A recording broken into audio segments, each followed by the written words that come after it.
वज़ीरक्स का बहुत ही बड़ा अपडेट आया है सिंगापुर से एक बहुत ही बड़ी अपडेट आई है, जिससे पूरी पॉसिबिलिटी बन रही है कि अभी जो पैसा है वो वापस मिल सकता है और ये न्यूज़ बहुत ही तेज़ी से फैल रही है। लगभग $235 मिलियन का जो हैक हुआ था, इन फंड्स को रिस्टोर किया जाएगा। रिस्ट्रक्चरिंग प्लान के ऊपर फाइनली काम शुरू होने वाला है। बहुत लंबे समय से ये बात हम सुन रहे थे कि ये शायद होगा या नहीं होगा।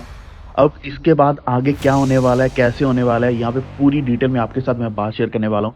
तो वीडियो को पूरा देखते रहना। चैनल पर पहली बार है तो प्लीज़ सब्सक्राइब करके बेल आइकन दबा लीजिए और टेलीग्राम ज़रूर ज्वाइन कर लेना। वॉर स्ट्रीट ऑफिशियल सर्च करके आप ज्वाइन कर सकते हैं। लिंक डिस्क्रिप्शन मिल जाएगा, जहाँ पे क्लिक करके भी आप ज्वाइन कर सकते हैं। आगे बढ़ने से पहले अगर हम मार्केट देखें तो BTC $1,05,000 के आसपास चल रहे हैं। मार्केट बहुत ही अच्छी चल रही है।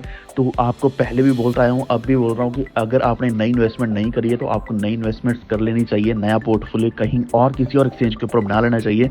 मैं आपको इंडियन एक्सचेंज में मुद्रेक्स बताता हूँ, जहाँ पे INR डिपॉजिट विड्रॉल और क्रिप्टो डिपॉजिट विड्रॉल दोनों चीज़ें एक ही टाइम पे काम करती हैं, ना कि वज़ीरक्स की तरह जहाँ पे एक ही चीज़ एक टाइम पे काम करती थी। लेकिन अगर आप अपना पोर्टफोलियो नया बनाना चाहते हैं तो आप किसी भी एक्सचेंज के ऊपर जा सकते हैं। आप फॉरेन एक्सचेंज या फिर ब्रॉड एक्सचेंजेस जैसे कि बाइनेंस या और भी एक्सचेंज के ऊपर इन्वेस्ट कर सकते हैं। तो अभी हम बात करते हैं वज़ीरक्स के बारे में। तो वज़ीरक्स का एक बहुत ही बड़ा अपडेट है। तो अगर आप वज़ीरक्स एक्सचेंज खोलते हैं, वज़ीरक्स.com खोलते हैं, तो ऊपर आपको देखी जाएगा the Singapore court has granted us leave to convene a scheme meeting. तो ये थोड़ा और डिटेल में देखिए तो यहाँ पे ट्वीट किया गया, ट्वीट में यहाँ पे और डिटेल बताई गई है। तो यहाँ पे क्लियरली बताया गया कि सिंगापुर हाई कोर्ट ने ग्रांट कर दिया है कन्वीन अ स्कीम मीटिंग।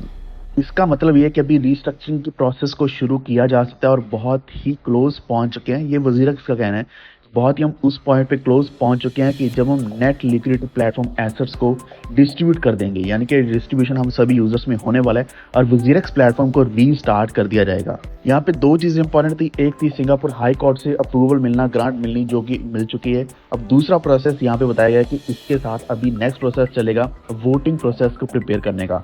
स्कीम क्रिएटर्स जो हैं इनको अपॉर्चुनिटी मिलेगी कि ये वोट करेंगे रिस्ट्रक्चरिंग स्कीम के ऊपर और उसके बाद जितने अभी अमाउंट है वो डिस्ट्रीब्यूट किया जाएगा। और यहाँ पे फास्ट एंड फेयर रिकवरीज के ऊपर भी बात करी गई है। लेकिन यहाँ पे इसके अलावा और ज़्यादा डिटेल नहीं आई है। यानी कि अगर हम वोटिंग प्रोसेस की बात करें, डेट्स की बात करें, ये बहुत ही जल्द अनाउंस करने वाले हैं और ये वज़ीरक्स के ऑफिशियल ट्वीट के ऊपर लिखा गया है। इसका मतलब है कि बहुत ही जल्द हमें ये सारे अनाउंसमेंट्स मिल सकती हैं, क्योंकि वैसे भी अभी टाइम बहुत ज़्यादा हो चुका है। दूसरा ये कि अभी FIRs होना शुरू हो चुकी हैं, इंडिया में होना शुरू हो चुकी हैं, सिंगापुर में नहीं हो पा रही हैं। यानी कि यहाँ पे एक रूल लागू हुआ था जिसकी वजह से कोई भी FIR नहीं कर सकता था, लेकिन फिर भी कुछ एक्सचेंजेस, कुछ यूज़र्स अभी भी अपना ट्राई कर रहे हैं कि किसी न किसी तरीके से इस अमाउंट को वापस जल्दी लिया जाए। ये स्टार्टिंग में मैंने आपको मार्केट का बताया कि BTC 1 लाख से ऊपर चल रहा है, इथेरियम अच्छा चल रहा है। यानी कि मार्केट तो बहुत अच्छा परफॉर्म कर रही है इस वक्त। अगर हमारे एसेट्स अपने पास होते तो हम एक अच्छा प्रॉफिट भी बना सकते हैं, लेकिन हमारे एसेट्स, हमारी क्रिप्टो करेंसीज हमारे पास नहीं है। वज़ीरक्स को हम एक्सेस नहीं कर सकते, वहाँ से विड्रॉल नहीं कर सकते, जिसकी वजह से बहुत लंबा वेट हो चुका है। तो यहाँ पे बोला जा रहा है कि जो नॉर्थ कोरिया के लेज़रस ग्रुप ने इतना बड़ा जो $235 मिलियन का हैक किया था, वो अभी पैसा वापस मिल सकता है। तो इस प्लान में अभी रिकवरी के ऊपर काम किया जाएगा। $235 मिलियन का जो साइबर अटैक था, उस अमाउंट को रिकवर किया जाएगा। तो ये जो सिंगापुर बेस्ड कंपनी ज़ेटाई है, ना कि ज़ेन में, जो ज़ेटाई है वज़ीरक्स की पेरेंट कंपनी, ये रिस्ट्रक्चरिंग प्लान के ऊपर काम करने वाली है, जिसमें क्रेडिटर्स की रिकवरी और लिक्विडेशन को अवॉइड करते हुए कोर्ट के सुपरविजन के अंडर ये प्रोसेस को कंटिन्यू किया जाएगा। अब एक अच्छी चीज़ ये देखने को मिल रही है कि 75 से लेकर 80% अमाउंट जो है वो हम रिकवर कर पाएंगे।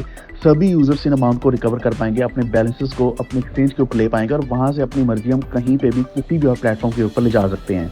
तो अगर आपको नहीं पता तो पिछले कुछ दिनों में एक नया अपडेट ये आया था कि ये जो वज़ीरक्स एक्सचेंज का साइबर अटैक हुआ है, इसमें और भी एक्सचेंजेस और भी ऐसे क्रिप्टो प्लेटफॉर्म्स इन्वॉल्व थे, जिसमें US, जापान और साउथ कोरिया की गवर्नमेंट्स अभी इसके ऊपर काम कर रही है अगेंस्ट नॉर्थ कोरिया का लेज़रस ग्रुप, जिन्होंने वज़ीरक्स प्लेटफॉर्म को भी ब्रीच किया। एक और एविडेंस सामने आया है कि वज़ीरक्स का इसमें कोई भी रोल नहीं था। वज़ीरक्स ने यहाँ पे कोई भी मिसकंडक्ट नहीं किया, क्योंकि हम सभी इस चीज़ के ऊपर ही बात कर रहे हैं। लेकिन इसकी क्लैरिटी कुछ ही दिनों में हो सकता है और भी क्लियरली मिल जाएगी अगर इसके ऊपर काम लगातार इसी तरीके से चलता रहा। अब बहुत ही जल्द इंडिपेंडेंट थर्ड पार्टी ऑडिट भी हो जाएगा वज़ीरक्स का और हमारे फंड्स की और ज़्यादा हमें क्लैरिटी मिल जाएगी। वज़ीर-ए-आज़म ने पहले ये बताया था कि वोटिंग प्रोसेस होने के बाद या फिर जब भी कोर्ट ग्रांट कर देगा इस परमिशन को, उसके बाद हमें पूरी क्लैरिटी मिलने वाली है और ये 10 दिन के अंदर-अंदर सारे एसेट्स डिस्ट्रीब्यूट कर दिए जाएँगे, ताकि हम इसी बुल मार्केट में फ़ायदा भी उठा सकें और एक अच्छा प्रॉफ़िट भी बना सकें। और हमें फाइनेंशियल प्रोजेक्शंस भी देखने को मिल रही हैं, क्योंकि यहाँ पे बहुत बड़ी कंपनी केरोल के नाम से जो कंपनी है, ये रिस्ट्रक्चरिंग के ऊपर काम करेगी और हमें इसके बारे में और यहाँ पे पूरी ट्रांसपेरेंसी लाई जाएगी कि किस तरीके से यहाँ पे रिस्ट्रक्चरिंग होने वाली है। एक और चीज़ यहाँ पे पूरी श्योरिटी से बताई गई है वज़ीर-ए-आज़म ने कि एक नया प्लेटफ़ॉर्म भी क्रिएट किया जाएगा। वज़ीर-ए-आज़म प्लेटफ़ॉर्म तो शुरू किया जाएगा, लेकिन फ्यूचर प्लेटफ़ॉर्म के जो प्रॉफिट्स रहने वाले हैं, वो भी डिस्ट्रीब्यूट किए जाएँगे सभी यूज़र्स के साथ, जो कि यूज़र्स इफ़ेक्ट हुए हैं। यानी कि हम जिनका अमाउंट पड़ा था, जो हमने अमाउंट रखा हुआ था वज़ीर-ए-आज़म के ऊपर, हम सभी का लॉस हुआ है, उस लॉस को रिकवर करने के लिए। जो इनिशियल पे आउट है, ये पहले 10 दिन के अंदर किया जाएगा और यहाँ पे इनिशियल पे आउट की बात करी जा रही है। यानी कि यहाँ पे पॉसिबिलिटी है कि पूरा 100% अमाउंट हमें नहीं मिलेगा। शायद हो सकता है कि 50 से लेकर 70% अमाउंट भी ना मिले। हो सकता है कि ये 5 से 10% अमाउंट ही मिले, लेकिन कुछ ना कुछ अमाउंट ये रेगुलर बेसिस पे हमें देने वाले हैं। और रिकवरी में यहाँ पे रिकवरी टोकन्स भी दिए जाएंगे। ये मैंने आपको पिछली बार भी बताया था कि कुछ समय के लिए ये हो सकता है कि हमें रिकवरी टोकन्स हैं, जो रिकवरी टोकन्स हमारे पास रहने वाले हैं और यही रिकवरी टोकन्स ये वापस रीपरचेज करेंगे और इस अमाउंट को रीपरचेज करने के लिए ये प्रॉफिट्स यूज़ करने वाले, रेवेन्यूज़ यूज़ करने वाले, जो कि वज़ीर-ए-आज़म का खुद का टैक्स होने वाला है उसके लॉन्च के बाद।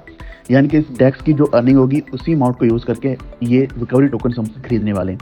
तो यही रिकवरी टोकन्स हमें एक प्रॉफिट अलग से देने वाले हैं, ताकि हमारा जो लॉस हुआ है वो रिकवर हो पाए। ये यहाँ पे और क्लियरली इसलिए पता चल रहा है क्योंकि ये बताया गया कि 3 साल का बायबैक प्रोग्राम चलने वाला है रिकवरी टोकन्स का। यानी कि जो आरटीज़ हमें दिए जाएँगे, उन आरटीज़ को 3 साल के बीच में थोड़ा-थोड़ा करके ये बायबैक करने वाले हैं और प्रॉफिट्स हमें डिस्ट्रीब्यूट करने वाले हैं। ये जो भी प्रॉफिट्स होंगे या फिर जो भी रिकवरी होने वाली है स्टोलन और इलिक्विड एसेट्स की, ये हमने डिस्ट्रीब्यूट किया जाएगा। और दूसरा आपको बता दिया कि जो टैक्स के प्रॉफिट्स होने वाले हैं, उसको यूज़ किया जाएगा। तो एक बहुत ही ऑप्टिमिज़्म हमें देखने को मिल रहा है पूरी मार्केट में वज़ीर-ए-आज़म के यूज़र्स को लेकर, वज़ीर-ए-आज़म के फंड्स को लेकर। और ये चीज़ अगर हम coingubber.com के ऊपर जाकर देखते हैं, तो अभी होल्डिंग्स $254 मिलियन के आसपास ही है, जो यूएसडीटी में अमाउंट यहाँ पे दिखा रहा है, जिसमें से 200 मिलियन ब्लॉकचेन के ऊपर है और 54 मिलियन एक्सचेंजेस के ऊपर है। लेकिन ये बात मत भूलना कि यहाँ पे $3 मिलियन को अलग से रखा गया है, जो कि फ्रीज किए गए हैं और इस अमाउंट को यूज़ किया जाएगा रिकवरीज करने के लिए, या फिर जो भी एफर्ट्स लगेंगे या फिर जो यहाँ पे कोर्ट की फीस लगने वाली है, उसमें जो भी यूज़ होने वाला है। वैसे देखा जाए तो इसके अलावा हमारा जो आईएनआर अमाउंट था वज़ीर-ए-आज़म का, वो भी ऑलरेडी वज़ीर-ए-आज़म ही यूज़ कर रहा है, वो हमें पूरा वापस नहीं मिला है। लगभग 34% अमाउंट हमें वापस नहीं मिला। उस अमाउंट को यहाँ पे यूज़ किया जा रहा है वज़ीर-ए-आज़म कोर्ट में केस फाइल करने के लिए, केस लड़ने के लिए। उसी के साथ-साथ यहाँ पे $3 मिलियन और भी अलग से रखा गया है। तो यहाँ पे अभी उम्मीद बन रही है कि पूरा के पूरा अमाउंट एकदम से नहीं, बल्कि धीरे-धीरे, थोड़ा-थोड़ा करके हमें वापस मिलने वाला है, चाहे वो रिकवरी टोकन्स में मिले या फिर जो अनस्टोल्ड एसेट्स हैं, यानी कि जिनको हैक नहीं किया गया था, उन अमाउंट की बात करें तो वो तो हमें डायरेक्टली वापस मिल जाएंगे। तो वज़ीर-ए-आज़म की तरफ से आज के वीडियो में इतना ही। लेकिन अगर आपको किसी भी कॉइन प्रोजेक्ट या फिर किसी भी एक्सचेंज का एनालिसिस चाहिए, तो आप नीचे कमेंट कर सकते हैं। मैं बहुत ही जल्द नेक्स्ट वीडियो लेकर आऊँगा। उम्मीद है आपको ये वीडियो इन्फॉर्मेटिव लगा होगा। प्लीज़ वीडियो को लाइक एंड शेयर करके हमारे चैनल को सब्सक्राइब करके बेल आइकन दबा लीजिए। Stay tuned. Thank you.